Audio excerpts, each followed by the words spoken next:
League of Extraordinary Frontmen, a podcast where 4 lead vocalists from 4 different Connecticut metal bands try to cram their egos into one room to talk about comic books, Star Wars, sci-fi, and anything else that comes up. I'm waiting to be impressed. So grab your underoos, strap in, and set your phasers to stun, because it's time for the League of Extraordinary Frontmen on the Metal Syndicate Podcast Network.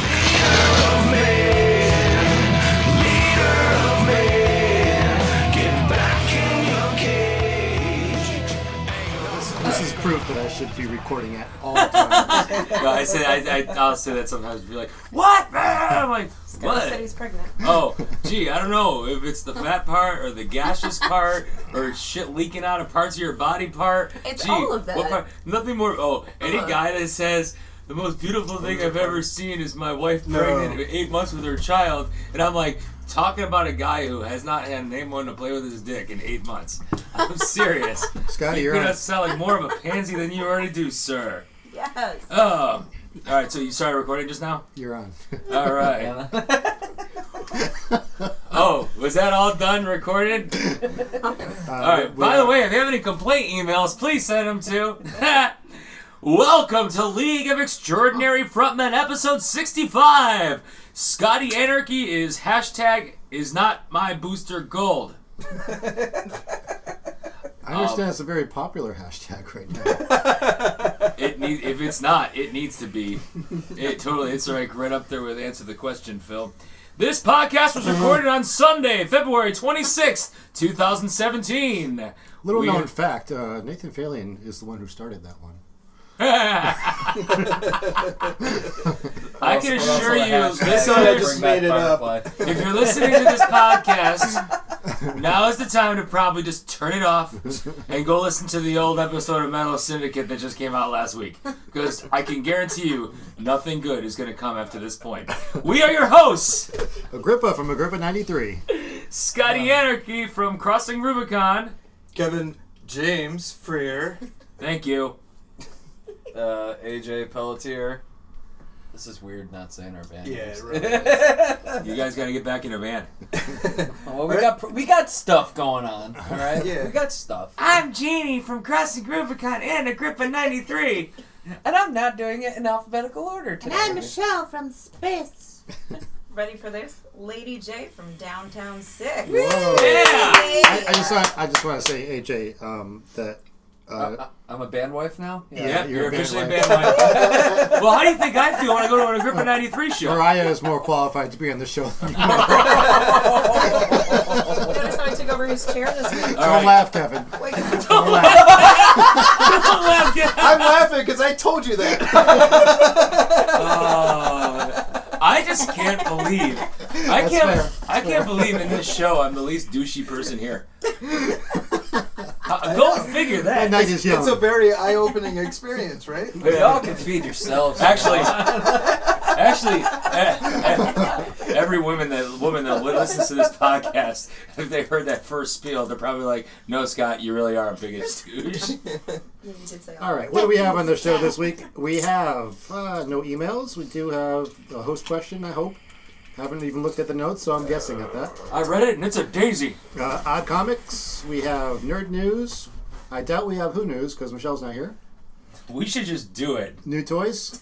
Yes, always new toys. Show and Tell. And, of course, the most important part of the show, shameless plugs. Bringing it back. That's fine. We need a sound machine. Yeah. This is One of still- these days, I want you to sit down and just record all these so I can put them in here. All right, let's go right into the host question. Who came up with this one? Me. All right, Kevin, you seem to be the host question person these days. I guess so. That's He's awesome. the only one that... Somebody's got to do it. He's the only other one on this podcast that does his homework. I'm sorry, Scott. My toys. I'm the name the show guy. This podcast does not edit and post itself. Go ahead. Okay, the host question is, to the uninitiated, comics, sci-fi, and all things nerd-related can seem weird, childish, and stupid. Why are these things culturally important, and in what ways? I don't have an answer. Yes. You use a couple of big words in there. Can you dumb it down just a little bit for me? Okay, so the people that don't know shit about comics, they think it's dumb. So why is it like a good thing? Okay. All right. Okay. Is Now it that makes easy? sense. Yeah, that's clear. Why is it a good thing that they think it's dumb? No. No, why is it not dumb? Then you break that down even It's more. good Can you because dumb all it the- down Okay. just a little bit more? Why? Why am comics good?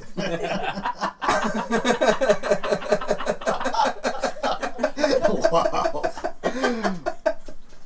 Now, if you want to break that down even more, comics good. No, I get it. I get it. He's like, don't patronize me. I have an issue with this question. Okay. I have a serious issue with this question. I don't have an issue with the fact that Kevin did his homework, but it's such a general question because there's so many different reasons. There's so many different levels of cultural significance. Well, and about that's why comics. we open it up to a discussion. Absolutely. All right. Discuss. How about for the first Because time? what else are we going to do for the next 2 hours? I think as far as comic books go, it's some of the time, or like, in some cases, it's a kid's first time at reading a book. It actually gets them into reading. I was in a Playboys first. He means Playgirl, but I mean, yeah. just for the articles. They have very good articles. Even better articles. Yeah, when I was a kid, I didn't want to fucking read, so I started reading comic books. Well, I think I think because of comic books, I learned my fundamentals of what was right and wrong in life. Yeah. I mean, like I kind of consider myself, for the most part. I mean, I will stick up for somebody when someone's being a douche to somebody, or I will mouth off to someone, or I'll attack somebody for being a jerk to somebody. But at the same time, I'm not gonna go beat the crap out of them because violence is wrong. I don't like guns because I read Batman. This is his parents were killed by a gun. If only you'd read The Punisher. I know, right? I know, wow. No, yeah, he's another thing too, like like political significance and historically in the past. I mean, dealing with things like how comic books dealt with the Red Scare, with communism. The very first heroine characters in any medium, for the most part, was in comic books. I mean, yes, Lois Lane, Wonder Woman. I mean, strong, powerful women characters long before even Princess Leia was in existence. Were all from comic books. We always look at. I mean, there were comic books that were banned because they criticized President Nixon at one point. It was dealing with drug addiction. Just Say No did not work in the 80s, but people didn't do heroin because they saw Speedy doing heroin. It was just kind of like, it was almost like it did have almost like a moral. It did have moral implications for people that read. Yeah. It was like, we do good because we look up to people like Batman and Superman and Iron Man, Well, That's why I drink alcohol. Just Iron Man. Get it? Iron Man joke? Yeah, that's a good one. Yeah, 'cause, like recently I've gone back. I've really started getting back into He-Man and the Masters of the Universe, like the old '80s cartoon, and watching it. Like I'm remembering, like, wow, like this is where I got like a lot of like kind of my morals from, which is weird to say that I got it from a cartoon that I used to watch before going to school, but like the lessons at the end and all that. But like I watched the one from 2000, and it's really kind of devoid of a lot of that. Well, they still had the public service announcements in that one. Yeah, but there's like the things like where there's several times in the series when He-Man could have let Skeletor fall to his death, and he's like, no, it's not the right thing to do. Yeah. Like things like that. Well, one of the things that was funny about you mentioned the He-Man Which thing. probably would have been the right thing to do because a lot of problems would have been solved. Well, funny you mentioned that because a lot of times in cartoons, But He-Man has the moral high ground. there was So let Skeletor live and kill a bunch of people, and Skeletor really never killed anybody in those cartoons. Yeah, still, yeah. But You know who else had the moral high ground? Obi-Wan Kenobi. that's true. You also had the Could've tactical high ground. The Yes. funny thing is, 80s cartoons. That's where I was going with it. The 80s cartoons had to have the moral lessons simply because they were trying to fight with. It was like a big Senate thing. Where, Oh, yeah. Because they're marketing toys for kids. But I wish so they it had to have a good twist to it. I wish they still did that Yeah. stuff because I mean that really shaped a lot of my thinking. You know, and as a kid, like you're so impressionable. I watched the documentary about Transformers, obviously, and they said because when Peter You Cullen like did Transformers? a little bit, Yes. when Peter Cullen did the audition and he based the character of Optimus Prime off of, they wanted this big war hero, general, leader, commander, whatever, and his brother was a Vietnam veteran and he was a pacifist, and as he was going to do his reading, he said, if you're going to be, he said to him, they were living together at the time. And he's like, "What are you going? Oh, I'm going to audition for a new role." He's like, "What are you doing?" He's like, "I'm playing a truck."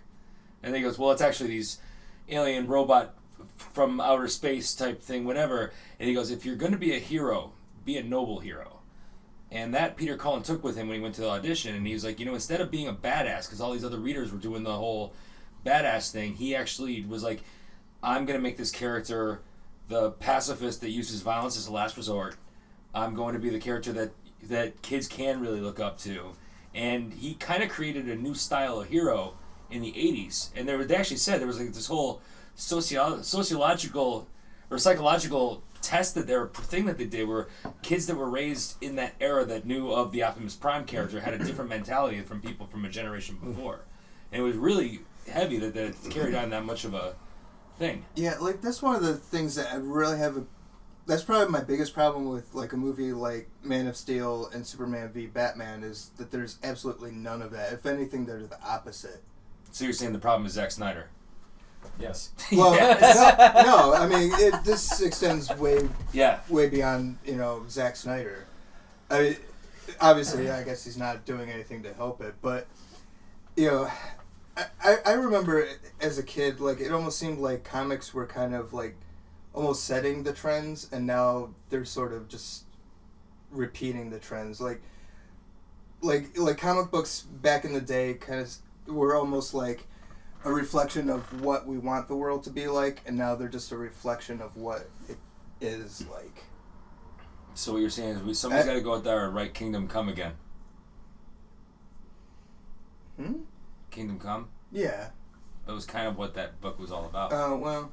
In the 90s, the anti-hero thing. And I think it's just very hard to broaden it a little bit more and set a different kind of example because I just feel like everything's been done already. I think what I mean? I think people want to relate to stuff too. Yeah. So if they, if comics are reflecting what's going on in the world today, people can kind of relate to that. Well, I think the big difference too is that comic books now they're being written for the kids that were reading them back in the 80s, as opposed to like writing them for the next generation. Because the kids now, they don't read comic books. No, they go to the movies. They play video games. They watch it on TV. Yeah. Terminator was right. Machines have taken over the world. Speaking of machines, this is a good transition. Talk about the influence of like Star Trek on society. Yep. You look at the technology that was influenced from the Star Trek whole series, like all the series. I'm holding it. Exactly. You've got an iPad in your hand. That came from, that was almost a direct influence from Star Trek Next Generation.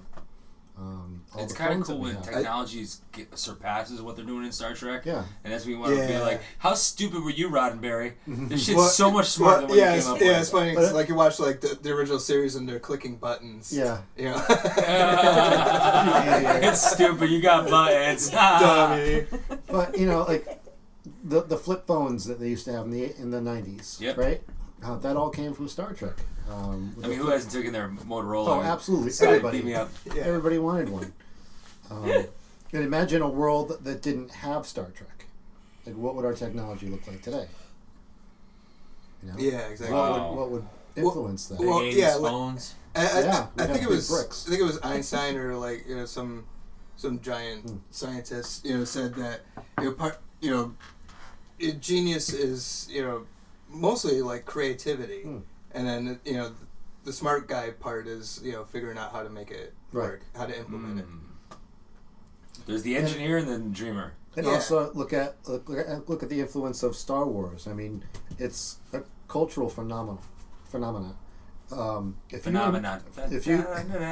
If you take Star Wars completely out of the equation, like it never happened, what would our world look like? You would have a bunch of people. I think that episode of DC's Legends of Tomorrow really nailed it on the head with the George Lucas episode, because two of their main characters on the show, one was a historian, one was a science geek, and they both lost their edge when Lucas dropped out of film school. Yeah. So Star Wars never happened. Raiders of the Lost Ark never happened. So no THX 1138. Nothing. Fuck. So they're all like, you know. No Howard the Duck. There was no inspiration for anyone to really do anything. No, like, and there'd be a whole chunk of just, culture disappeared from our society. Mm-hmm. I mean, you look at like everybody in the world knows who Darth Vader is. Mm-hmm. Everybody knows who Yoda is, whether you've seen the movies or not. Mm-hmm. You know who these characters are. You know some of the lines because. Yes. Without even watching the movies, you know the lines. Yeah. Perfect example, Lady J. Before you even saw any Star Wars, you knew a lot about Star Wars. Yes. You could probably repeat some lines. You could recognize that's Darth Vader. I mean, something like that. That's made for entertainment had such a large impact on us. Well, I think the interesting thing too is like even before, like the Marvel movies right now are kind of bringing this whole genre to the forefront for a lot of people, but like the effects of it even before that where like nobody like somebody who never watched Star Trek would have no idea that an iPad was something derived from that, right? How it affected society without society the majority of society even realizing. The thing is, those movies made those characters cool. Yeah. So that like the average person would latch on to it. All these people that are watching these movies, Captain America, Iron Man, all that shit, the Avengers, that are huge fans of the movies and huge fans of the characters. Before these movies came out, they didn't give a shit about them. They didn't give a shit about picking up a comic book. Yeah. And they maybe remember like a cartoon or something, but on Saturday morning. And which they don't even do anymore. You can go somewhere and you can't turn your head around without seeing some kind of, superhero emblem, some kind of like Star Wars memorabilia or T-shirt or whatever. Like you go to Hot Topic or GameStop now. Yeah. It's all superhero shirts. Hey, remember when Hot Topic used to be a goth shop? Yeah, it was Goth Gab. And then it went from goth to emo, and now it's all geek stuff. Yeah. So which is I'm fine with. I mean, I can find some cool stuff in there if I wanted to.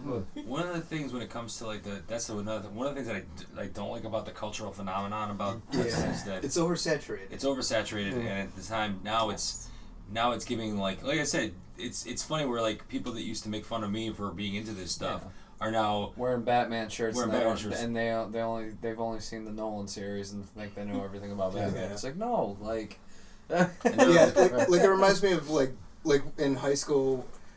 I remember like a bunch of jocks like got some 9 Inch Nails quote on like some shirt, and I remember just feeling like fuck you guys, like there's no way you guys listen to 9 Inch Nails. Exactly. I mean this is the 90s when 9 Inch Nails mattered more than they do now. No, but I mean this is like downward spiral kind of. There's a kid that like totally like made fun of me in school for being into Star Wars, and the fucker named his kid Anakin. Well, I think the joke's on him. Like, oh, you named your kid after a whiny little bitch. I love you, but if you go episode 4, Luke Skywalker. Yeah. Oh, well, yeah, they all start out that way. We're going to Tashi Station to pick up some power converters. Whenever I hear that line...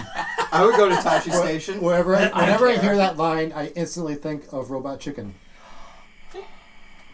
In fact, most of Star Wars now reminds me of Robot Chicken. I can't watch a Star Wars movie without referring to Robot Chicken skit. Side note, I forgot to say, I was going to post it on the page, but Mark Hamill autographing the Star Wars cards and my God, those douchebag comments on all of them. It was fucking hilarious. Yeah, those are awesome. And there's one with a picture of Hamill and Lucas talking, and it's something like, he thinks he's going to teach me how to act or something like that. Mark Hamill. I showed Uncle Owen and Peru all burned up, all cursed up. He goes, I told him to stop quit smoking. And this is how he signs autographs to people. Yeah, it's awesome because like he actually confirmed like, yeah, that's my autograph. I would absolutely love to meet Mark Hamill someday before he passes away. Like, absolutely. Oh my god. He seems like a cool guy to hang out with. Yeah. You should come on the show. Yeah, I'll see if I'm putting it out there. Yeah. Mark. Or call in. Call would be great. I just want him to record my voicemail as the Joker. Oh, yeah, like you did for Jim Lee. Did you see that? No, I didn't. Yeah, oh my god. Yeah, because he's got I think I might he's got that pop culture quest show. Oh, I haven't seen that yet. I saw the first episode because it was free. The rest you got paid for. So Yeah. but Maybe someday we'll be that. but but he did a tour of the DC offices and got to look through their archives and stuff, and he was with Jim Lee, and he's like, I want you to draw me a Joker drawing. Like, what can I do in exchange for that? And Jim Lee's like, give me a voicemail intro. So as the Joker, and so he did it. It was fucking amazing. That's awesome. All right, anything else to add on to this? I mean, Well, actually, I've got for Mariah, because you're relatively new. Your eyes have been recently opened. Yes. Is there anything that we talk about where you're like, oh my god, that connects the dots to this, and I never knew that before? Like how we were talking about the iPad with Star Trek, for example. Oh, absolutely. Every time I come Power in here, converters. there's so much new information. There's always something that is connected. The dots are always finding their way through. In terms of answering the question more, I was kind of thinking it didn't provide anything for me growing up because it wasn't in my world and I just had no exposure to it. But I can understand and see now, especially as being a teacher, where kids are coming into school talking about, I just saw this latest movie, talking about all these things. It definitely is in the forefront, which is really good, especially for kids who don't have much exposure to books and reading. At least they're getting some of the content through the movies, and they're getting the exposure. It circulates around like crazy. I mean, when Pokemon Go was really big when it first came out, she was integrating Pokemon into her classroom for a short while with stuff on your walls and stuff like that, and it was grabbing the attention of her students. And the Knowledge is Power bulletin I made this year with a bunch of Pokemon. A kid came in last week and goes, oh, the Pokemon! I love this one! Pikachu and Ash! But he doesn't know how to say Ash, so he said Pikachu and Ass, because he has a list, and it made my world. Pikachu and Ass? Yes, I love Ass too! There's a website about that. I'll give you guys a link. There's several. Scott's looking at it right now. Just turn your volume down. I did see. I did read an article recently. And I thought of you because I remember when you went to Kenya. I was like, hey, if they have comic books, get me some. And you're like, they don't have comic books. Well, they do have comic books. No, there's kind of like an underground comic book movement in Africa right now. Where people are self-publishing their stuff, just to kind of get their stories out there, and I'll have to look for the article. It's very interesting, the subject matters, the range of subject matters. I mean, it's everything from superhero to just day-to-day, kind of stuff. Yeah. But these guys are so passionate about it. They're putting their own money. They're not. They're making enough money to continue on doing it, but not to make a living off of it. But I thought it was kind of interesting. I think the bottom line of this subject is that the same people that shit all over everybody for being a Star Wars fan or being a Star Trek fan or Doctor Who or Harry Potter are the same douchebags that are wearing jerseys, hats of their favorite team or whatever. They're doing the same fucking thing. I never wear sports shit. Yeah, that's true. Yeah, I mean, there's sports nerdism. Yeah. I guess. Well, that's what I said. The only difference between a geek and I always said a geek is somebody that is passionate about something that's not sports. when it all comes down to it. Well, if you think about, their biggest argument would be it's just entertainment. How can Star Wars have such an impact on your life if it's just entertainment? What the fuck is sports? Exactly. It's a fucking game. Yeah. Well, you know what? And like when Luke blew up the Death Star, we didn't say we blew up the Death Star. Right. Because we didn't do it. We didn't do it. Well, I said, actually, Robert Downey Jr. Robert Downey Jr. had made a comment. That always pisses me off. Yeah, it does. Yeah. Robert Downey Jr. It's like you didn't win shit. Yeah, you didn't win shit. You're the team. Where's you're your rooting ring? for. They Where's did all the your work. ring? You did shit. Well, Robert Downey Jr. made a very, very interesting point in the movie Back to School. If that hit how home, sorry, but that's how I feel. But he talks about how sports is like. I mean, if you think about it, it's like we had arena games back in Rome and stuff like that, and it was a way that the government can give their people some form of entertainment that they could get into rooting for something over something else, and it always turned into like. How does somebody go off and put on a military uniform and go off and fight for their country? Well, it all starts off with Little League Baseball. Our town is better than their town. Our state is better than their state. And it's always the sense of, because we beat you in a game, we're better than you. And it's almost like that's what it was the thing I can't really, the older I get, the more I can't stand sports. But it's kind of like this us versus them mentality as opposed to trying to create something that's good or positive. It's never good or positive, As a huge football fan, I can totally understand what you're saying. Yeah, no, it's I stay away from that, and that's why I watch the sporting events myself and have fun with myself and my TV, and then I'm done. My family's big sports fans. I really haven't watched a football game in years. Yeah. I can't stand it anymore. I don't like to around people because it's that element of the competition, or and hockey, it brings people apart. There's no fun in that. Yeah, it's almost like when Chris Rock made the O.J. Simpson joke. He's like, "We won!" He's like, "What did you win?" I went out to my mailbox. I didn't get shit. Yeah, it's all silly, including the geek culture in sports. It's all silly. It's all, make believe, pretend, entertainment, whatever. But we fucking love it. Yeah, I want to put my Spock shirt on, and you're gonna laugh at me while you're wearing a hockey jersey. Right. I'm glad you didn't say soccer jersey, because you fist flying. I don't talk about soccer in front of you. Good. No. I just wanted a comfy hoodie to wear tonight. That's by the way. I think we're going to wrap up that subject, and we're going to come back with Odd Comic and go right through the news and whatever comes up. Not even like WWE's top paid wrestlers have any kind of disability insurance, and you can't get it. Good luck with that. Swear to God. Oh yeah. So for me, I was looking at a contract at one point, and the contract was being a 21-year-old guy being a professional wrestler. It sounds it's like being in a band and getting picked up or something like that. I was like on the verge, and I'm thinking to myself, I'm like, but if I end up in the hospital, my entire year's salary is going to go into that, whatever happens, and no one's going to give me insurance. Right. No. When it all comes down to it, the guys in to this day, most of them can't get insured. Because they're putting their bodies on the line. I ended up in the hospital the first week of my first night.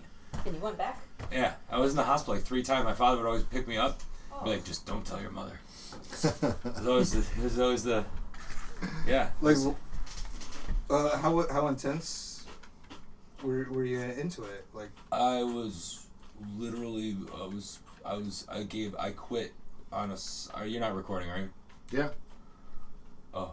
No, because there's certain things I would not want to say. All right, then don't say it. All right. I didn't realize we were recording. Yeah, I didn't either. Okay. So I guess we're going into Odd Comic. All right. Are you sure we didn't do this Odd Comic before? It looks wicked familiar. Yeah. I assure you, we did not. All right. No, I put it in the notes at one point, but I switched it out. Down? I switched it out, I promise. Okay. And you know what? Whatever. If I'm wrong, I'm wrong. Okay. Odd Comic. Let's set the scene. Well, there is a red-headed woman about to kiss Bruce Wayne, and that's the panel. Is it Vicky Vale? I don't think so. It's not Dick Grayson, so. No. Well, the wig. Wiggins and makeup. They could be doing some role playing. Oh God. All right. Actually, I played role playing the other day where we did this whole thing where it was like I was He-Man and my wife was Tila. Yep. And, I thought she was Battle Cat. And my dick was Battle Cat, and she rode it around the bedroom. There it is. Some nice insight there. Now that I will be willing to say on the podcast. There's other things I wasn't. All right. So who wants to be Bruce? He's the only. No, actually, there's two speaking. Bruce. Who wants to be Robin in a wig and makeup, and who wants to be Bruce? I'll be Bruce. Okay. You want to be the girl? I'll be Robin in a wig and makeup. There you go. Oh, Bruce. Then there is no one else? Just you and me, my love, and Superman. He doesn't say it's Superman though. It's like a thought bubble. It's a thought bubble. So. I mean, who doesn't think of another guy when they're making out with their girl? Obviously. What? Did I say that out loud again? Yeah. Oh, this is awkward. Prepare for angry emails. My Jeannie keeps busting my ball. I keep calling her AJ. Alright, this got awkward. Now, AJ with the news. Oh, you made the Playgirl joke earlier. I gotta open these links up first. Here's AJ with the news. Oh, he's so adorable. That's just alright. Did you get these first two, Kevin? Yeah. I didn't. Do you want to do the first two while I get the other ones open? Sure, I'll steal your thunder. Yeah, go for it. Thunder has been stolen. Anyway. Oh, great! Now I gotta open up these links. The Batman movie, starring Ben Affleck, has a director. Is it still starring Ben Affleck? Poor bastard. Yes. Ben Yeah, Affleck he's back. is my Batman. All right. And the director is Matt Reeves. Who the fuck is Matt Reeves, you're wondering? I actually read Yeah. that. Is he George Reeves' son?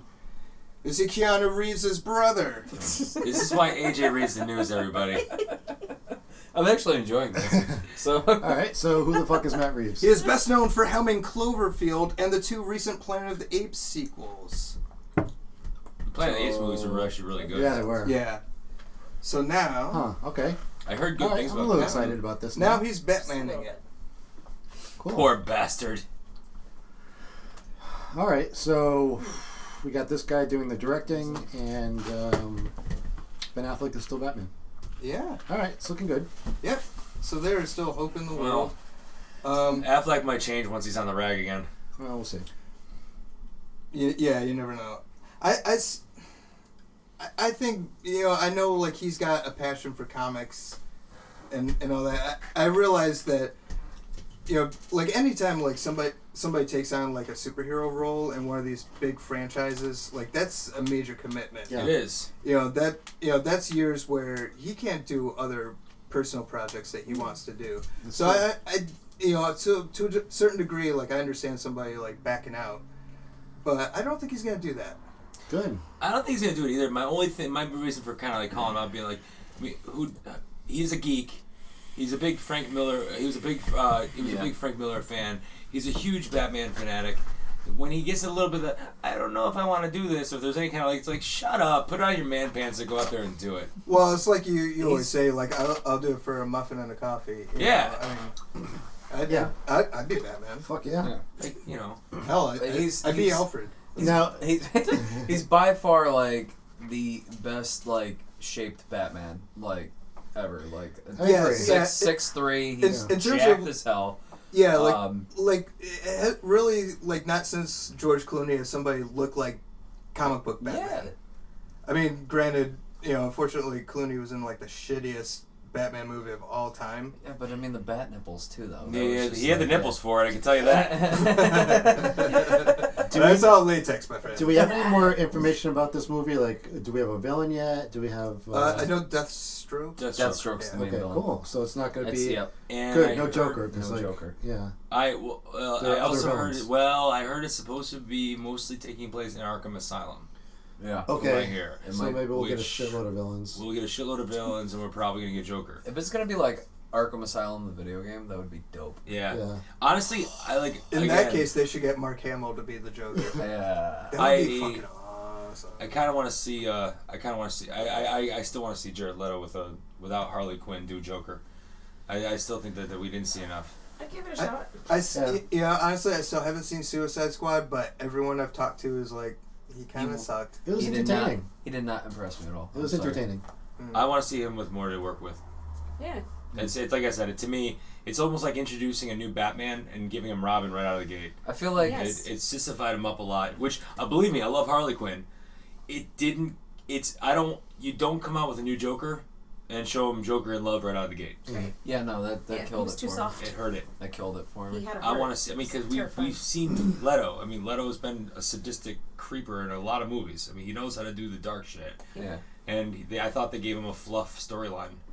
Not a good way to introduce the Joker. There were some parts, like in the extended cut, that were okay. I mean, like, you know, there was one part where Harley was chasing after him before she was actually Harley Quinn, and she was riding a bike and stopped right in front of his car, and he was just like, "You're really starting to piss me off," like, kind of thing. Like, you could see that in his face, like, "You get the fuck out of here," like, or I'm gonna kill you, bitch. Like, now, did they explain in the movie why he looks like 50 Cent?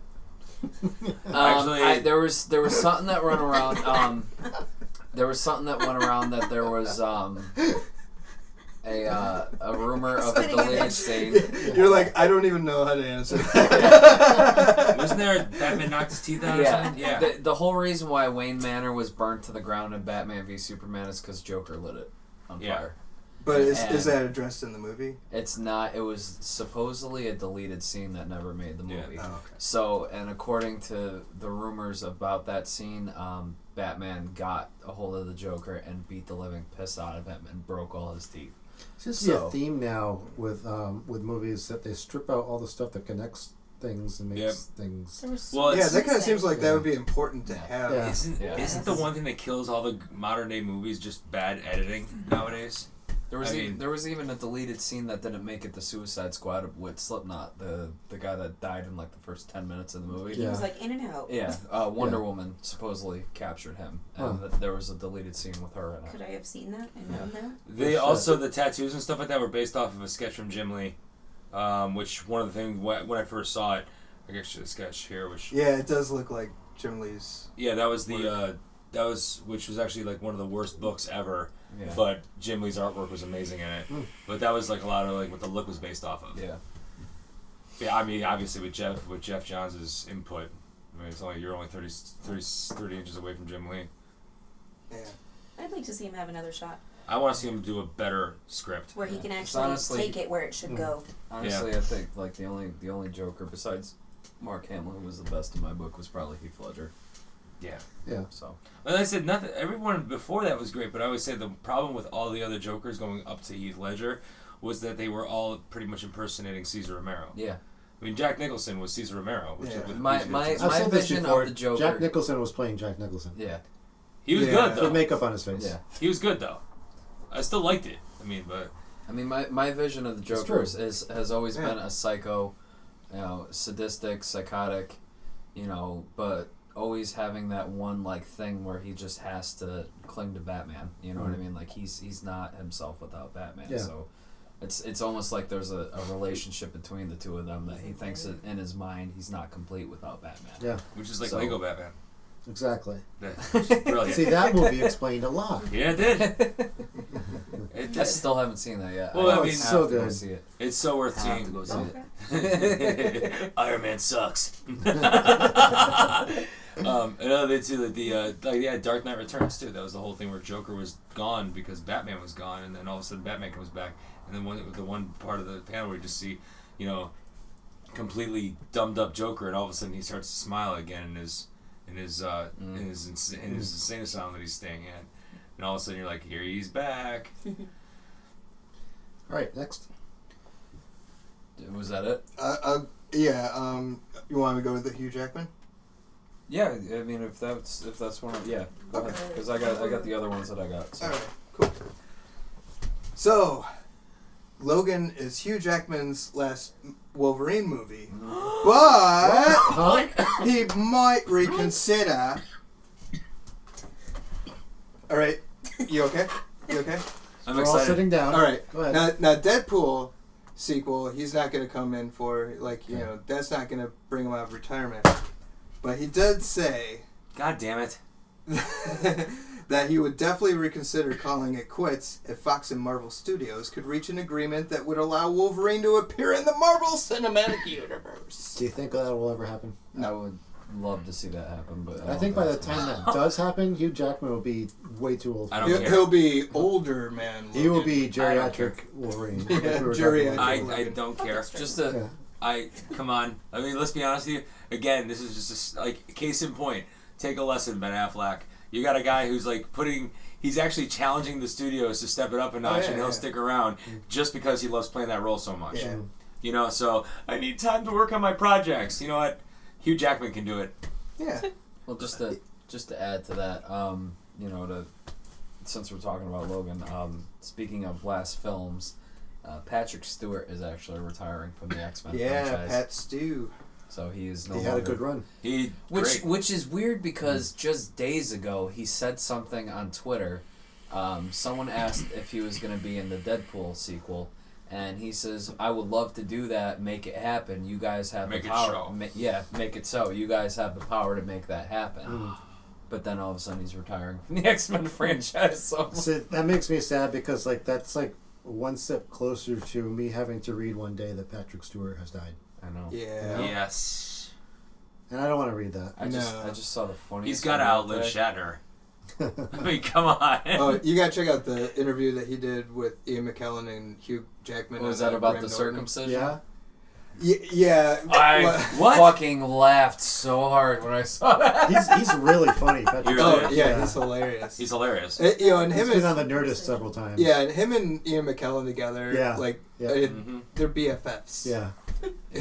Oh, did you see the one they were on the Newlywed Game together? No. Oh, Patrick Stewart and Ian McKellen on the Newlywed Game. It was fucking hilarious. Oh my god. It was fucking hilarious. Yeah, I want to see a movie with just those two.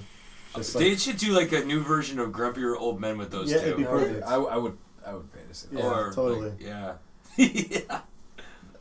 Now, Hugh Jackman did say that if it was on the table when I made my decision to quit, it certainly would have made me pause, that's for sure. Because I always loved the idea of him with the dynamic, with the Hulk, obviously.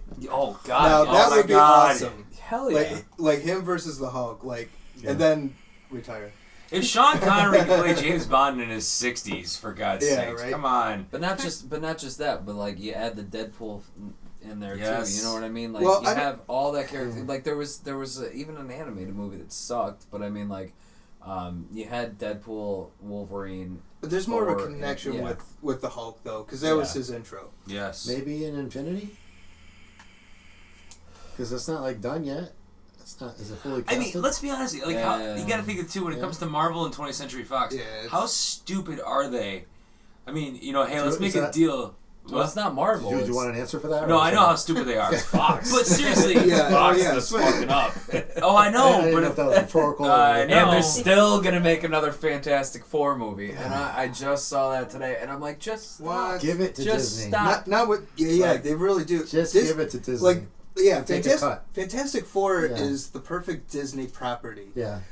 Fantastic Four at its best was Stan Lee and Jack Kirby in the 60s. And I almost think, if they were to do a new Fantastic Four movie, that's the era that it should be set in. Yeah. It worked great for X-Men First Class. Yeah. It would work perfect for Just Fantastic give it Four. to Disney, take That's a my percentage. Fantastic Four rant. Alright, what's up? What's next? Alright, Batman board game announced by Monolith.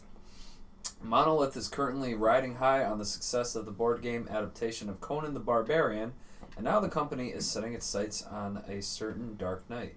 The studio showed off an early prototype. Which Dark Knight is that? The only Dark Knight. Can you dumb it down for me a little bit?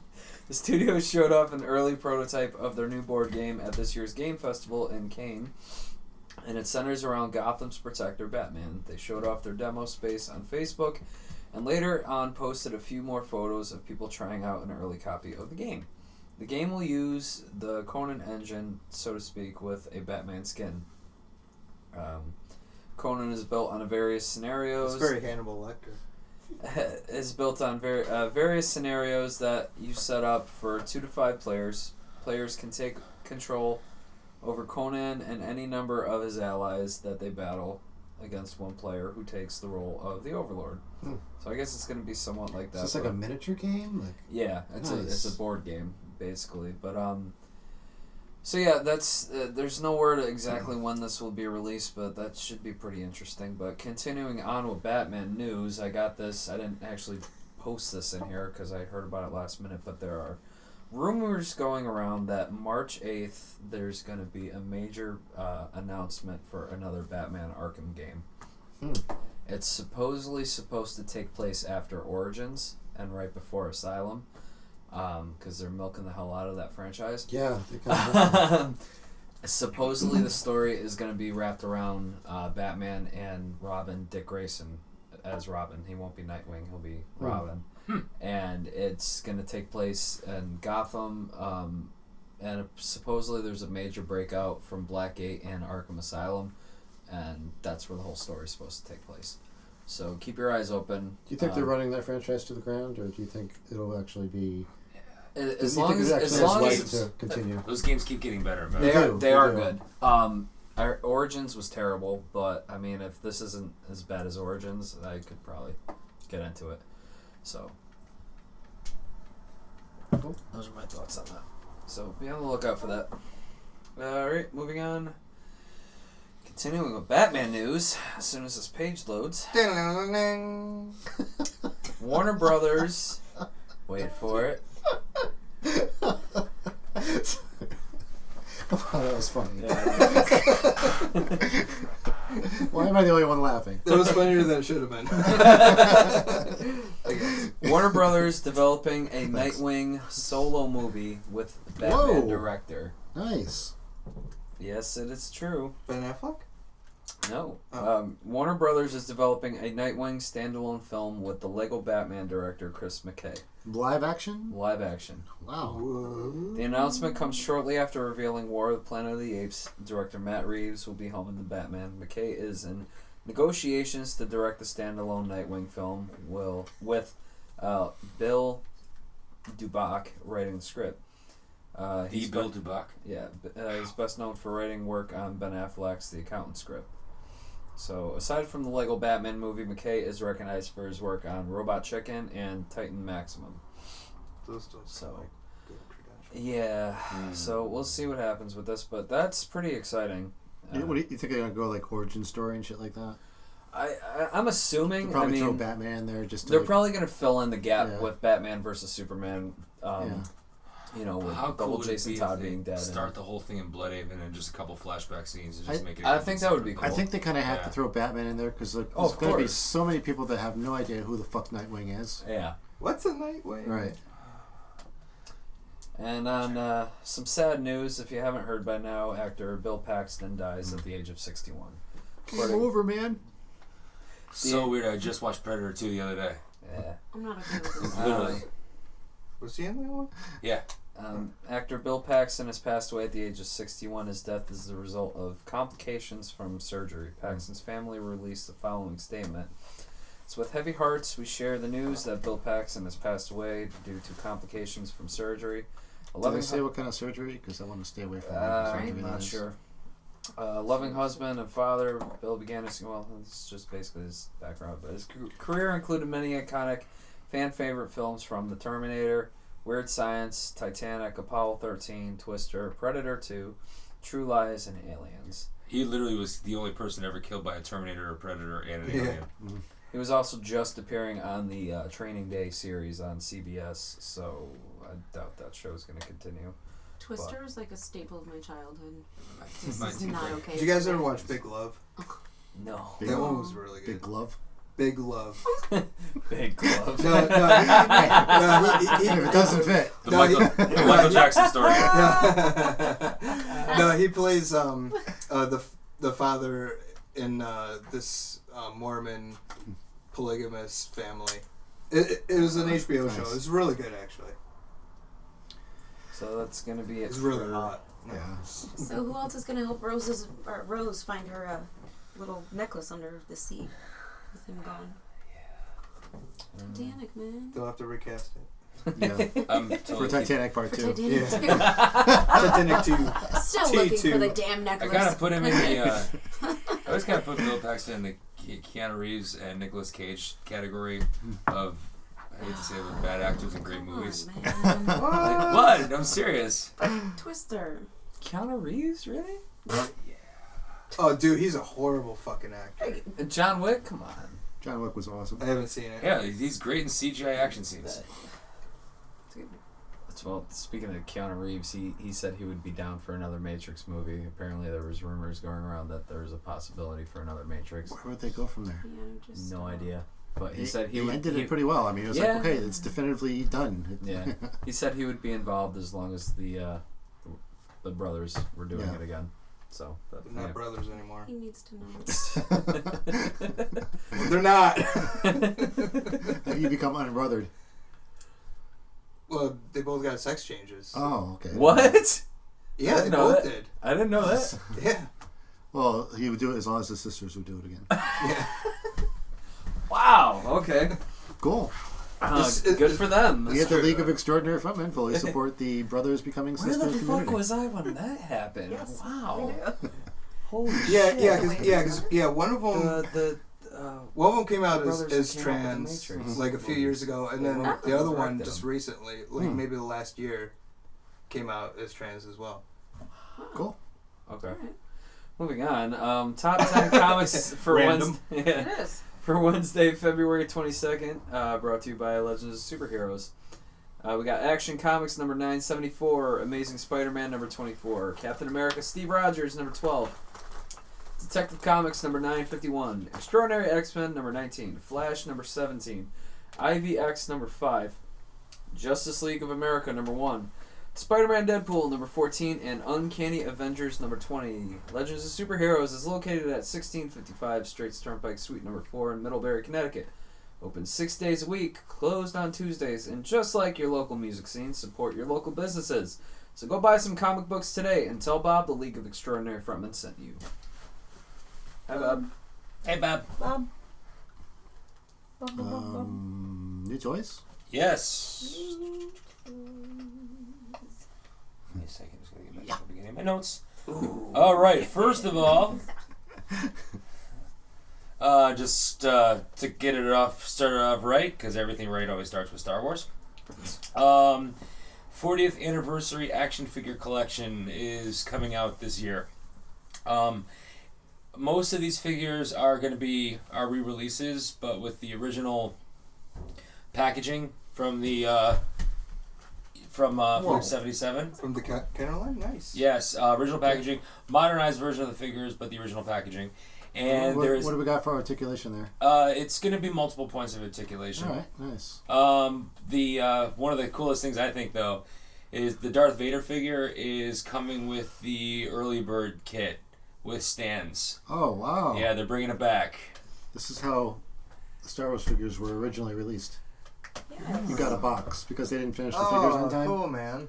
Yeah. Right on. You got a Yeah, box, you got an a empty box for box. Christmas. Yeah. And they a basically promissory said note saying they were going to deliver between them to you. February and June of next year, you will Yeah, have you got these figures. IOU That's from crazy. the toy company. That R2-D2 looks pretty fucking cool with all Yeah. those parts. Yeah, the R2-D2 is pretty awesome. A lot of these are some, like, they literally did take some of the Yes. best of all figures that they've done Yeah. for this line, so it's kind of cool. These are the figures that we wanted as a kid. I still like 5-part articulation for my Star And Wars that, figures. oh man, that Jawa is pretty sick looking too. Yeah. He's cool. So Yes. take all your money. Toys, Yeah, toys. yeah, Take my money. they've got my money. And moving on to Marvel Legends figures being released this year. This is Series 8, I believe it is. But we have a new Cable, Deadpool, Iceman, Kitty Pryde, Havoc, Phoenix, Rogue, and Wolverine. Holy shit. Yeah, they're going. What size is that? 6-inch. These are the Legends, the Marvel Legends figures. Grunting over figures. They've come a long way since the Secret Wars line. Yeah, they really have. Yeah, Marvel's Legends, they do. Yeah, once in a while you'll get a crummy figure once in a while, but Oh, Maybe so much they all of them come right. with Juggernaut pieces. Yep. Okay, that's cool. I'm just saying you could do just as much with a 4-inch as you can with a 6-inch. Just saying. That's what she Not said. about the Just saying. size. That is not. That's about how you use it. Well, she's nice. She said it. Another thing, one of the coolest pieces at Toy Fair this year is a functioning. I saw this fucker. Yeah. I saw a video of this motherfucker. This thing Functioning is badass. Batmobile with a suspension, a 2-inch Is that from- suspension. Is that from Batman v Justice Superman? League. It's about this big. Justice We're saying like 2 Yeah. feet long. Oh shit! And it's got a. I'm sorry. It holds your stepping all 6-inch over your figures. Does it and come with a shrinking ray so I can shrink myself to drive it? It's got an It engine, may. and it even has an exhaust. Yeah. It even kicks up exhaust smoke. What? Yeah. Yeah. It vapes? It vapes. It vapes. Yeah. We have a vaping Batmobile. It's fucking great. And it also has a Excellent job. app you can download to control all Oh that my shit. god! I have my new Christmas gift. Did they put a price tag on that? Not yet. Do they really want to put one out there now? Let's No. let you dream just a little bit more. It's gonna be worth Oh, as do you much have as the a regular BB-8 car. in there? No. There's a BB-8 that's like not like life size, probably about half the size, and it's like $300. Whoa. That's really not What? bad. Yeah. It's like so. It's exactly the. Is it the same app? I don't know if it's the same exact app, But it moves around. It's the same principle. Wow. What? Or There's actually, actual- what they were kind of basing it off of was like those robot pet dogs that people have, but it's BB-8. so they basically come out with the cooler one after everyone spent their money on the. Can you send What? those to Kevin too? Yes. Well, yeah, your BB-8 helped fund the new BB-8. Yeah, that's true. Hey, I try to do every little bit I can to make sure Disney makes as much of my money as possible. Yeah. They did debut 6-inch Wonder Woman figures. We got a Themyscira Wonder Woman, and we've got a Wonder Woman in her outfit. I don't have that. Oh, I didn't send that to you? Nope. Oh, sorry. I'll send it back to you. Send it to me, please. I'll send it to you and Kevin. What? You get your screen fixed? I got to. I haven't had a chance to yet. Oh no! I thought you did for a second. It's my screen screwed up right now. We also have DC Collectibles are coming out with a Superman, Death of Superman, Doomsday and Superman piece. Whoa. This thing is ridiculous. Superman comes out with multiple heads, Nice. including him shooting It's heat like rays from his eyes and stuff. It's pretty. it's comic book version, not Yes. Batman v Superman version. Yes. Comic book version. And finally, we got some new Batman animated series stuff coming out. Okay, I'm looking at this. What's the scale on that? That's the 6-inch scale. Fuck. What? Because I'm looking at this like I want to paint all that shit. Trust me, there's figures out right now I still haven't gotten yet. We have a Batcave coming out. Holy Yeah. shit! See, Okay. There's gonna be a Batcave, ladies and I gentlemen. can totally Yes! We have a Batcave. At this My Twilight girlfriend Zone, just had a look like, what the fuck? You're going to need a separate room. and probably a bank loan. Toy cave. How much? 170. Oh. Well, that's about as much as the Batwing is. Yeah. That thing? Yeah. No, that was $50. I got that on a deal online. So, no, the Batwing is the jet Yeah. that is sitting at Bob's store right now, probably still on the shelf that I want so bad, but he's charging more than $170. Yeah. So, Yeah. That And game then- looks pretty cool. And then finally, they're coming out with an animated Ultimate Joker figure. This has multiple heads. He's got multiple props. He's got the bang gun and everything like that, and the jacket. bang gun? Yeah, the bang gun, the ribbon gun thing with the bang. The bang gun. Whatever. Not bang bus. I know what Bang you gun. mean. It's got his Mask of the Phantasm cloak on, and you can remove the cloak, and he's that Joker. nice. Yeah. I wish I So Bang bus Batman. Oh, please make that movie. Please. Probably already out there. Take all my money. It's next to Pikachu and ass. and that's By the makers of. that's it for toys. All right, nice. Where are we in the show? I think it's break time. Yep. All right, we'll take a break and then we'll come back with live show and tell. Show and tell time!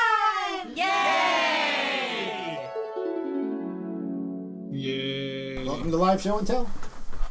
It's going to be a short one tonight because we're missing a couple key players. Michelle's not here. She's in space. Jeannie's not here. She's in outer space. So it's just us tonight, but we're going to give you some nice show and tell items to look at. Who wants to go first? I'll go first. You go first. Yeah. Kevin James Frear. I got my Galactic Empire t-shirt. Very nice. Yeah. And I got my Galactic Empire CD. Whoa. For those who don't know who Galactic Empire is. Oh, I'm going to explain. Awesome. I just have to show and then I tell. Here's the track listing. I won't pass around the shirt, but I will pass around the CD. Oh, hold on. Who wants to see Kevin pass the shirt around? Comment on the post All right right, that's now. going to cost you. And no touching. Well, forget it then.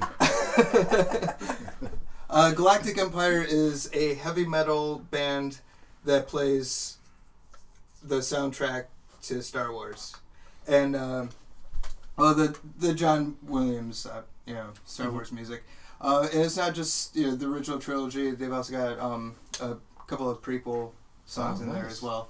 No Nub Yub, which What? I wish they had. Maybe on an EP? That would be kind of cool. Yeah. I'm gonna shoot him an email, suggest it. Because that would be an awesome heavy metal one. Yup, nope. Are they local or? I believe they're out of Pennsylvania. Yeah. Nice. And Scott has a connection to the bass player in the band, Carson. Yes. He did our album cover for No Less Than Everything. Yeah. Nice. Yeah. So that's how I kind of. I friended him on Facebook, and then he started posting about Galactic Empire, and I was like, holy shit, this is really good. It's amazing. So yeah, it's fantastic stuff. I think he works at a studio. And these guys, the Atrium, which is where Cy Parner just did their record. Oh, okay. They just did a European tour, and like every venue was sold out. Yeah. I just want to know how do they like, it's nothing against the music because I'm sure it's fantastic because I've heard some of it. But how do they get away with like playing all the Star Wars stuff with copyright infringement and stuff? Well, I know like John Williams is credited in there as like published through It's just like his, playing a his cover. music. Well, Yeah, but I mean, when like you you're selling yeah. it and you're making money off of it. You have to- That's my whole thing. About Yeah, it. I mean There's they gotta be obviously have some- to pay for the rights Yeah. for it. It's like a Library of Congress. You pay the rights through there, and it's like a certain fee for every song. Yeah. And you get so many views, and you pay that fee. And if you get more purchases, then you got to pay more. Really? But there's legal. I know they had to change their look. Yeah, like their costumes they remind you of Star Wars, but they're not like Darth Vader. Like Darth Vader is Dark Vader, and it's a similar looking costume, which they made themselves. Somebody made So it for looks them. like Well, dollar yeah, but store they cosplay? no, not quite. It's many dollars cosplay, Yeah. but It's a little weird. But I see seeing- what you did there. Yeah, nice. Good promotion. It's kind of weird seeing a CD that you haven't done the cover for. I'm feeling a little funny about it. Yes. They went somewhere else. Kevin and Carson are in the same room, and things just got awkward. Yeah, yeah. I'd love to do some stuff for them. Yeah. Hopefully this isn't the only thing that they put out, because I know it kind of started out as a joke band, but Well, they said they recorded. They made a music video, and the music video is actually them in the freeze chamber in Bespin, and it came out looking so awesome and so professionally done, and they posted it on the day that Episode 7 came out in the theaters. They literally linked it up to YouTube, walked into the theater to watch the movie. They came out as like 2.5 million views. Damn.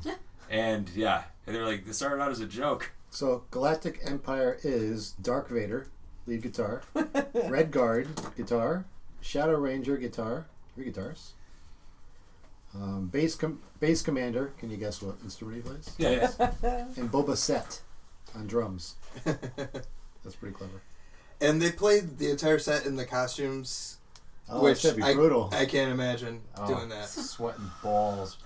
Well, and I just think for like the guitars, like how difficult that would have to be. And it's not like they're playing. They're not playing easy shit. Yeah. Like, No. But the arrangement of everything is very well done. Considered like they're not using like keyboards or like horns or anything like that. Like it's all. Well, you would need 3 guitarists for that. Yeah, definitely. We should definitely get them on the show if they come up to New England again. That'd be awesome. If they come up to New England at all. Yeah, I hope they do. Cool. Next. Who's it gonna be? Duel. Age Before Beauty. Oh, yeah. I just watched Rocky. Shots 3. fired. All right, I just finished this today because I got the parts in yesterday. Feel so elegant.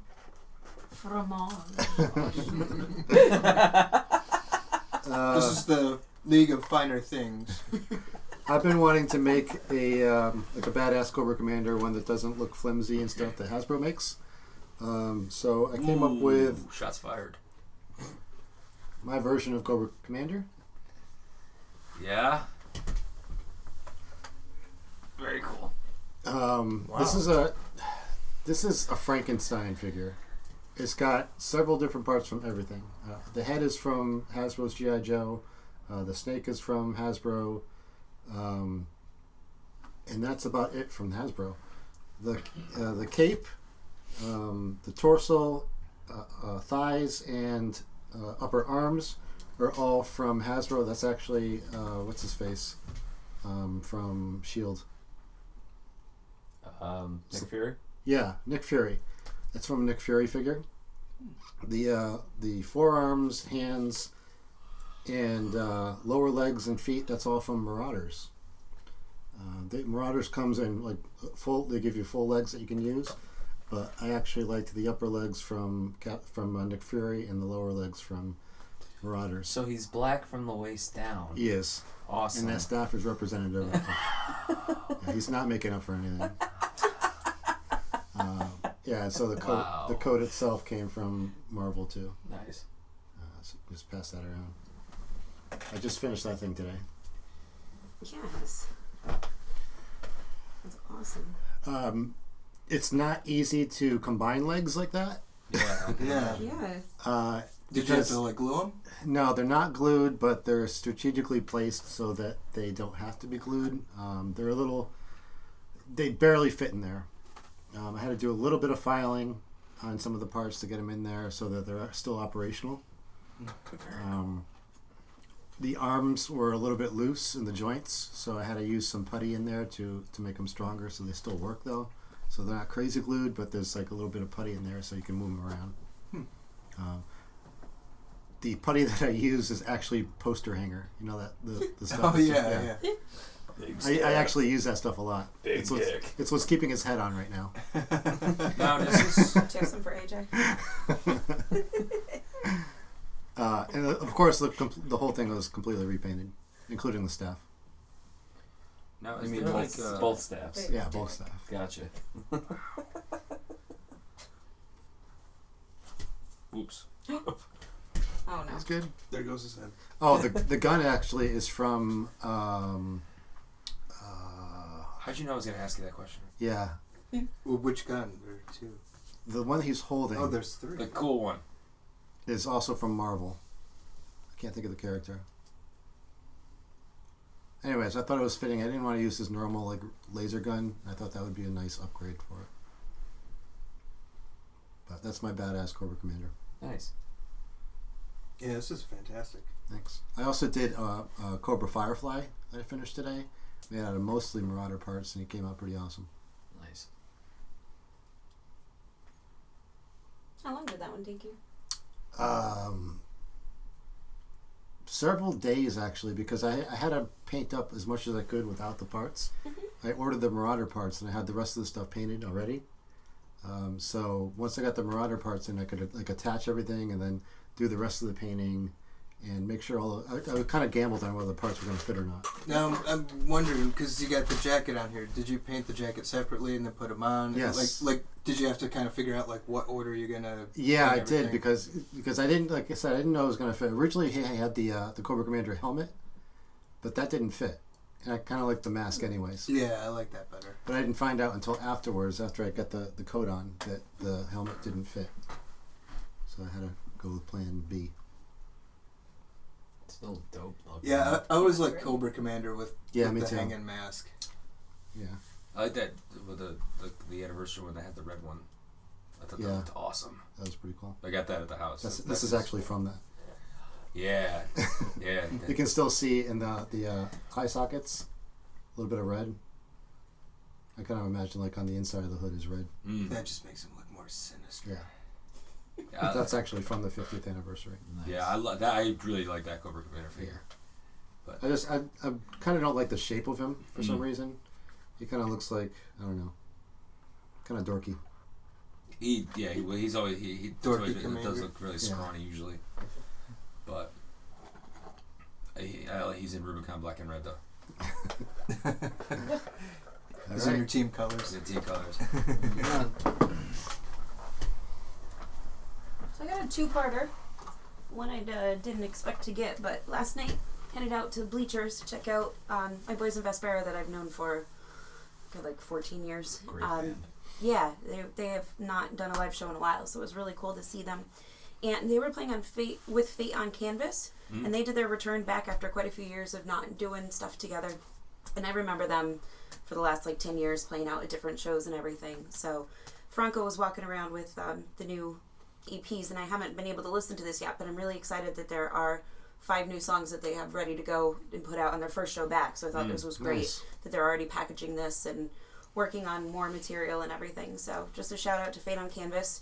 It looked as if those guys hadn't even left like the stage at all, and they just got a brand new drummer in, very, very young kid who was fabulous. Played his heart out. So looking forward to seeing what those guys have in the future. Yeah. So they're local? Yeah.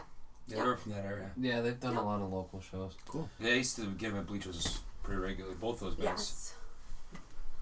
Just was very, very pleased at how great of a show they put on without, being on stage for quite a long time. Nice. Just wanted to give them a quick shout out for that. Coming back strong. Yeah, both of them are very professional to work with too. They're both like when you book them on a show, you don't ever have to stress anything. They just come in and they know what to do. Yeah. What's it got? And for the Geek World, I brought in my Groot. So this is my solar powered Groot. You put him in the light, and he literally will just clank back and forth forever. That's and cool. Ever That's awesome. And ever. But he goes like that a lot. He gets too excited. So I press his button off and Groot rests for a little while, and then we put him back on, and he just goes nuts again. This was an Anarchy gift, so thank you for Scotty and Jeannie for Very nice. solar powered Groot. It's making me so excited to see the next movie. Can't wait for It Masters. looks really good. So excited to see Baby Groot. So Baby Groot gets excitement in life. I was curious how that worked with the solar power. Oh yeah. It is a little noisy though when it gets going, He's so fabulous. He's like the opposite of a bobblehead. He's a bubble body. He's a bubble body. His head holds stuff. Bubble body. Bubble body. Baby Groot. I'm Groot. It'd be great if Vin Diesel plays him again for Baby Groot, and just the whole time goes. I think he is. Yes. Yeah. Yes. I think they just they did something to his voice in the movie though. Oh, I hope it's the same. I am Groot coming No, out of it's- that body. In the trailer, it's a baby style voice though. So So I picture it. Picture Baby Groot with a Vin Diesel. I am Groot. Bubble body. you're definitely gonna see Groot versus Hulk and Infinity War. Really? Yeah. Nice. So I've already heard about that. I was like, sweet. I already see how it's gonna happen too. It's just Groot's gonna get ripped apart. Probably, yeah. Did you guys see the pictures of Kurt Russell as Ego? He looks nothing like Ego. No, but he looks he looks cool though. Yeah, he looks alright. He looks like he belonged in like a Star Wars movie. Yeah, that's pretty. I gotta cool. check it out. I just loved Yeah, it's cool. Michael Roker's line about ego at the end of the last Guardians of the Galaxy movie. Yeah, it's too bad, that we're supposed to bring him back to go see his dad, and Michael Rooker, Yondu, was like, yeah, that guy's an asshole, like, or something like that. Alright, my turn, I guess.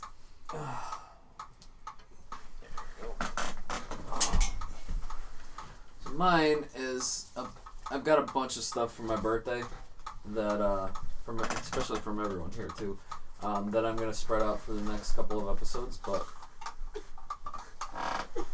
this one right here is Brushing our head. the first one I got of the night. Oh, it also makes a nice hat. You should put like a bow around it. That's good, you had. He's got something so serious too. So the first gift that I got. Go ahead. Wait, not everybody else seemed busy. Stepping on your dick. Oh, this one's fucking awesome. Dick stepping. The first gift I got was This one's actually great. from Lady J's mom and stepdad. It's actually a signed copy of the Deadpool script. Way to go, J-Mom! Holy shit, yeah. I She opened didn't it tell up, me I was either. like, holy fuck. Like, and I did my research. These are... You authenticated it? Yeah. These are all their autographs. She was so excited to find this. Yeah. I mean, it is absolutely fantastic. There's even Stan Lee's autograph, there's Ryan Reynolds, there's TJ Miller. Excelsior. It is amazing. And it's the entire original script of what it was supposed to be. Does it have like stuff that's not in the movie? Yeah, it has That's some cool. stuff that wasn't in the movie, but it was just like, holy crap. So this is getting framed. Now, have you sat down with the script and the movie on? Not yet. Not yet. That's but It's a coming. great idea. when I'm not busy. People are on these like, rainy days. he fucked up his line. He broke the fourth wall. Stick to the Okay. script. That was definitely one of my favorites from my birthday. I was not expecting that at all. So, That's a good one, yeah. yeah. And my mom ordered it offline. She does not order things online Really? at all. So that was a huge step in life. Her mom fucking loves me. Nice. That's the thing. Apparently. I was like, Yeah. Jay, he's great and I'm fine too. She got me a Batman hoodie for Christmas. Very nice. Yeah. That I use for whenever I work out. Are you pinching me? Yes. Scotty the camera. Who get that asshole the camera? Did you get a chance to read through this yet? Some of it, yeah. It's so awesome. Doubling up on showing I'm something. probably thinking that maybe some of the lines aren't as funny because I'm sure a lot of the lines were improvised on this. On Well, the of set. course. Yeah. Yeah. Yeah, the way that movie is, I'd imagine. Right. It's hilarious. And it feels so natural too. Mm. As you're watching it, it's like first take. Yeah. Who are the autographs that are on there? I know you said Stan Lee and Ryan Reynolds. Ryan Reynolds, Stanley, TJ Miller. Is this a That's Oh, yeah. this a Ruger? I love his work. the one that you Batmanuel. Kevin James Frear translation. one of them is Colossus. Well, that's what it looks like. One of them is Colossus. Kevin, don't sign it. Put that pen down, Kevin. I'm gonna make it worth something. Wow, that's really cool. It is a replica, Mhm. but it is awesome. So That's really cool. yeah, I'm still framing that and putting it up. Absolutely. Are you framing the entire script or just the front page? Every page. So, yeah, your whole room is just gonna be a wall of. Every No, single it's page. just gonna be the whole book in one frame. They'll be in poster form too. So they'll be, On the ceiling. yeah, on the ceiling. Maybe I'll get a poster of Ryan Reynolds Deadpool like doing the what was it the little cute thing with the finger or whatever in his face. He's doing like the pose. I can't describe it. I would have but still shot the pegging scene. the what? Still shot of the what? The pegging scene. Ow, ow, ow, ow. Oh, yes. Uh, The next host question is going to be like, between Deadpool and Watchmen, how much man penis did you not want to see in those movies? All right. All right, I got 2 things today. Yesterday was the 3rd year anniversary of my wife and I, my first date. Yay. And for our first date together, actually like a day or so after, she got me a Batman pop because she knew I was a big Batman fan. And this year, she got me a pop of my new boyfriend. Yeah. The Benedict Cumberbatch. I just started watching that show. Amazing, Isn't it good? Yeah, I only saw the first episode, but I'm like, I gotta carve out a time to watch these. I'm the guy that doesn't ever watch TV shows because I just can't get into them, and I'm watching this series a second time now. Yeah. It's just It's that great. really good, yeah. The first episode gets you in. He's like, "No, it's my turn." Yeah. Oh, yeah. So this is So I'm obsessed with the show. I'm obsessed with anything Benedict Cumberbatch is in. I've watched pretty much everything he's done except for the Hobbit movie because I can't bring myself to do Doctor it. Strange comes out soon, so. Oh yeah, I'm buying on Blu-ray as soon as it comes out. Which is actually how I got into that show because even though I didn't like an English con, like a British con, it just was wrong to me.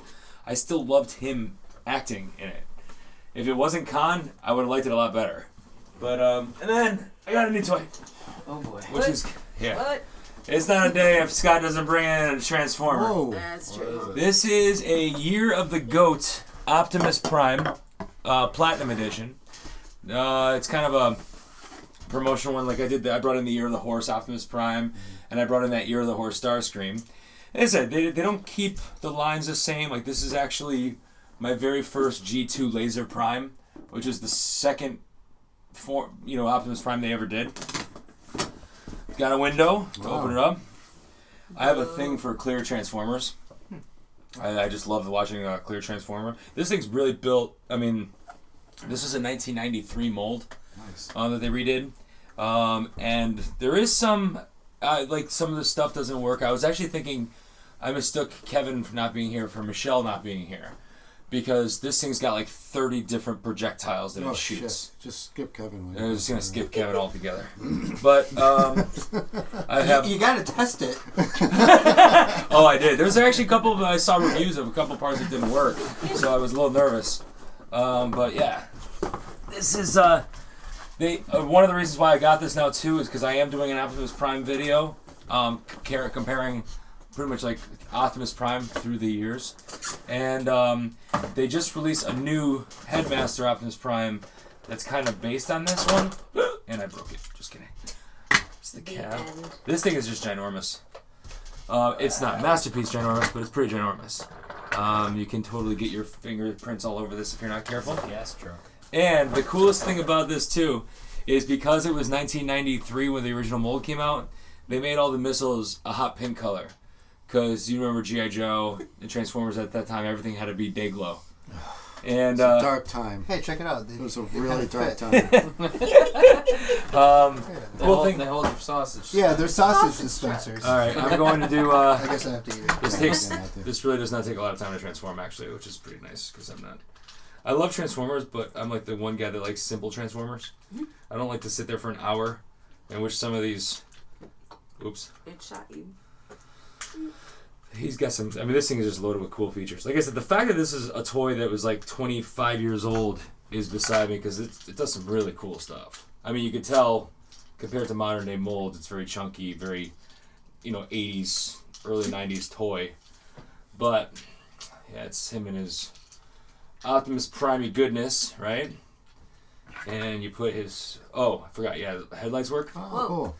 But the cool thing about it is if you put a sword in his hand... Oh, nice. The sword lights up if you got like... Oh, nice. Yeah, so it's... And his shoulders. He's got huge shoulder pads. Like, this is like 1990s women's work suit. Yeah. Optimus Prime. He's ready for the office. Now, yeah, one of the cool things... Dress smart. One of the cool things, like the original trailer, I'm a big fan of Optimus Primes that come with trailers. I'm not giving Kevin anything that shoots. It says, Jamie says, I have the new Headmaster Prime. The box has him labeled as a Decepticon. Yes, I did notice that. I don't know what they're going with that. And actually, Megatron is labeled as an Autobot, which in the comic books, currently, Megatron was an Autobot. I'm going to bring this over here and do this, because I don't want to smash this up on the hard table. This is the one of the coolest trailers ever. Because the other one, like, you know, repair bay, battle platform. This is just all-out fucking battle platform. Brace yourselves. Everybody watch. Got a boner. Yeah, this is pretty ridiculous. Oh my god. You right? Right. Pink missiles. Yep, pink missiles. Big pink I love the missiles. pink missiles. Yeah, this is Red Rocket. Red Rocket. It's like This a puppy. Total 1990s nostalgia here. Giant pink dildo. Yeah, there's nothing phallic about that. Nope. Not at all. This fire does one? not shoot. Yeah, this doesn't shoot very well. Well, you know, we all have days like Oh, look at it. I just gotta stroke it enough to get it on that thing. That pin banner. Spit Alright. on it, Scott. It's got a disc shooter, which I'm not gonna shoot, and it's got a missile launcher. Like this thing is like Optimus Prime Wow, is here for Wow. death. This is like I said, this is an exact repaint of the original one. This is his little standing platform. This is like a strength test. Like, yeah. see how hard you can hit it. Again, this is like serious battle platform here. And yeah, the new, when you talk about that, Jamie, the new Optimus Prime is actually based off of that. It's a newer version of that one, that's one of the reasons why I had to get this one going into my review, because I'm going to take the new Optimus Prime and compare the two of them. What are you pushing? Oh. Oh yeah. Light up. Also, if you put the gun in his hands, you press the button, it looks like it's shooting laser beams. Oh.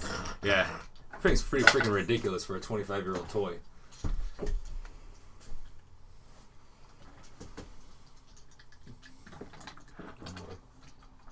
Is it gonna stand? Yeah, it actually stands pretty good. Cool. Nice. Yeah, this is like Optimus Prime with his big trailer of death. You don't feel like he's trying to overcompensate for anything? Oh, he's totally overcompensating.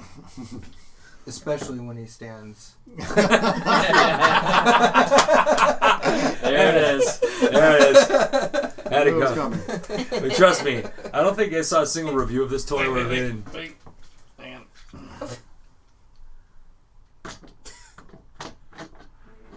I can't see with my arm in the way. Oh, that's even better. Yeah. Oh. It doesn't look right from this angle. Hang on.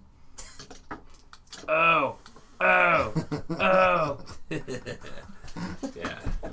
So this is my new Optimus. Very nice.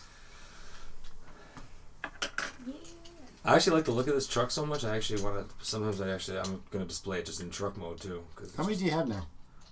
Transformers as a whole, or just Optimus just Primes? Optimus Primes. 7, 8, 9, 10, 11, 12. Probably like 12 or 13. Oh, so just it's like your Catcher in the Rye. Like every time you see one, you have to buy one. Every time I see one, I have to buy one. Yeah, there's a couple more. I'm gonna do the through the year video without getting a couple. Like there's the in the 90s they had the Energon series, and there's like 3 Optimus Primes in that era that I don't own, and I don't have an original Power Master, which is that's the last like Holy Grail Optimus Prime that I need. I've got every other Holy Grail that I wanted. So there's like 3 Primes that I don't have that I still need, but I'm gonna do my through the year thing without them for now, and I'll just do another video later on with those added in. I'm gonna get the new Headmaster before I do them all, because that's. But yeah, I got the movie leader class ones. I got the original G1 one. I've got the Masterpiece. I got a bunch of them, cartoon ones. I try to get unique ones too. Like whenever they come out with these year of the, they usually come out with 1 or 2 a year, and they're not from the same series. Like this is an actual original Generations 1993 Optimus Prime, and the other one from this series is a Soundwave done in the same color with the clear and everything, and it's a masterpiece. So they're not really trying to base them on any particular. They're just like what would work with this deco, and they're supposed to tie in with the Chinese Zodiac, based on like the personality of the Transformers that they use for them. But yeah, nice, cool. It's a conversational piece. I think that's going to conclude show and tell time. Thanks for joining us. Thank God. And scene. All right, who's got what going on when and where? Yes, you in the back. We have our first show. What? Yes, Downtown 6. We have our first show to just kind of get our feet out there and just see get our feet in the door, see what it's going to be like. So that'll be April 7th, and I'm not going to release the location yet until all details are done and we're good to go. But we're inviting close friends and family and people that love us. Cool. So when technical difficulties What about happen us? and when shit falls, you guys will know. Okay. Yeah, I would love to get some support out there from people that will not walk away. Cool. Yeah. So really excited. We've got a great set going on. If you love to dance, Downtown 6 will be your band. A lot of fun. No originals yet. We're all covers, but good dancing songs and some stuff that you wouldn't expect. There are a couple of those songs that you will expect, but most of those were like, we don't like them. Yeah. Too overdone, too overplayed. So we're trying to find stuff that is really, really fun. It's got that more of the funk feel to it, more of that kind of more guitar-driven stuff, which is where my heart is at. So, yeah, Downtown 6, it's Sounds going. fun. So excited. There. Right. Cool. Anybody else? I got I'm doing Rubicon's doing a run down to Syracuse and Rhode Island in March. We are currently writing our new album, and it looks like we might be hitting the studio as early as June to start recording some tracks. Also going to be playing Camp Caustic, which is a 2-day festival in Syracuse in May, and very excited to be playing with our Connecticut brethren Dead by Wednesday. Cool. Yeah, I got a text from Opus because he was originally playing the next day, and he's like, dude, we got moved to the Saturday because of they had another gig that came up, and it was like, cool. It's like we got to hang out, and I'm like, yeah, let's drink. And I texted her back. I'm like, I'm becoming that guy, aren't I? Anyway, yeah. So that's cool. We got more stuff coming up too. Like I said, we're doing our benefit show. We're gonna be announcing that date very shortly. The cat is kind of out of the bag. I have a side project that I'm doing with Keith Pearson. It's called Pierced Immortality. Released the first single on OFNR this week. I'm very proud of it. It's definitely a different style than Cross and Rubicon. It's a little bit more classic metal and a little bit less modern rock, it's definitely a different kind of style for me to sing in, which I'm kind of excited about. Cool. And it's just kind of nice to kind of walk. I'm more, it's Keith's. Can you give us a taste right now? No, I have no voice after this weekend. But I get. Who this man? It's kind of nice too because Keith is like, it's his baby. Yeah. It's his thing, and it's really nice to be working on a project where I'm kind of like, your only responsibility is to show up and sing. I'm here to do whatever you want, boss. And he's a great dude. That's what I want. Yeah, he's a great dude.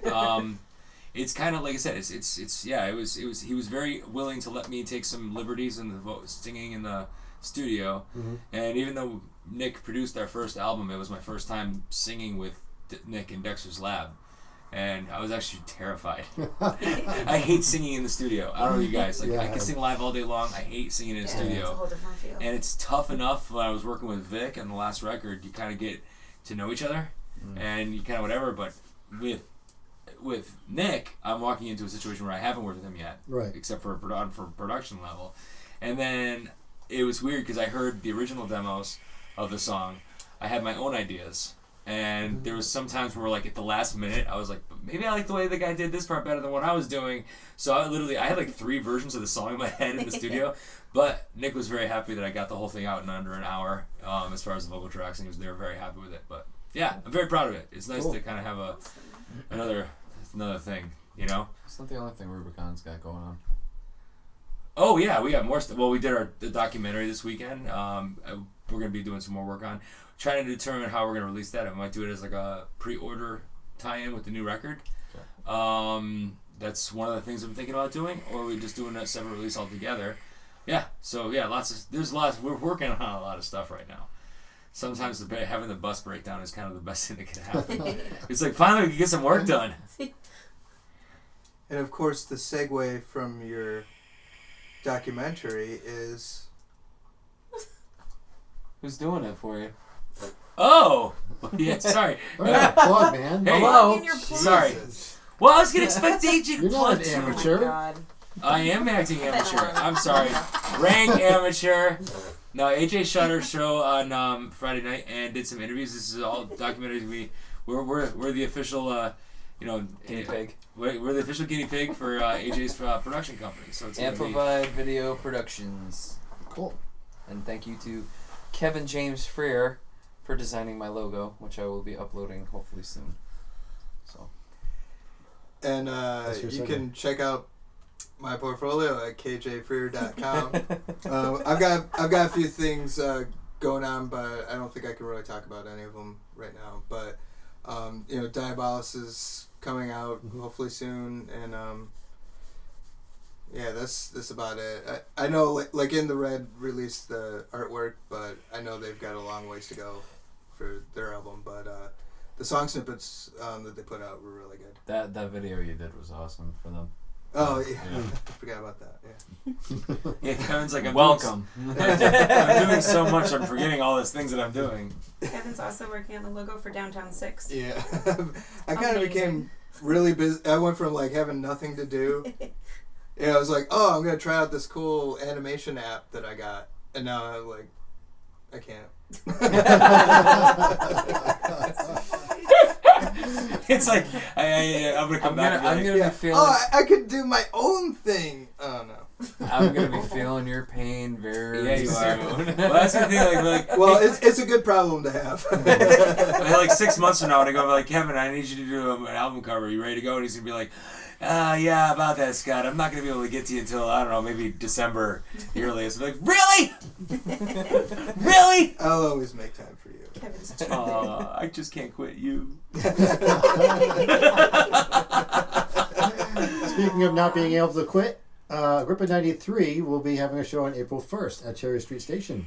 On this bill, I'm very excited to have Jessie May doing a set with her cello. It's going to be pretty awesome. Looking forward to that. Black Market Uterus is playing. Within the Abyss. And several of the dramas on the bill now, which is pretty cool. Yeah. Yeah. Awesome. And I hope everyone shows up. Me too. And Agrippa 93, of course. And we'll be playing a couple of new songs that you probably have never heard before. Pretty good. Excellent.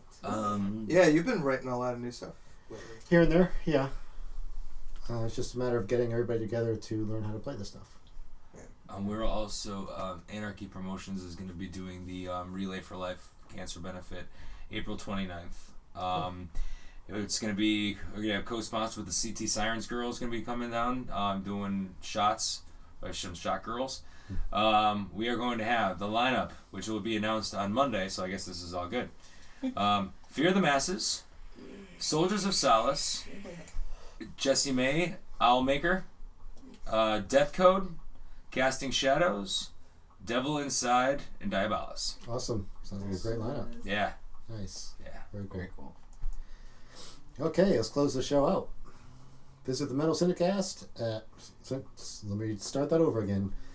Visit the Metal Syndicate website at metalsyndicate-ct.com for all their podcasts in the Metal Syndicate Podcast Network, including the Metal Syndicast, Thought Manicast, CT Metal Gear, the Paul et al. Podcast, Alternative Control Audio, and of course this one.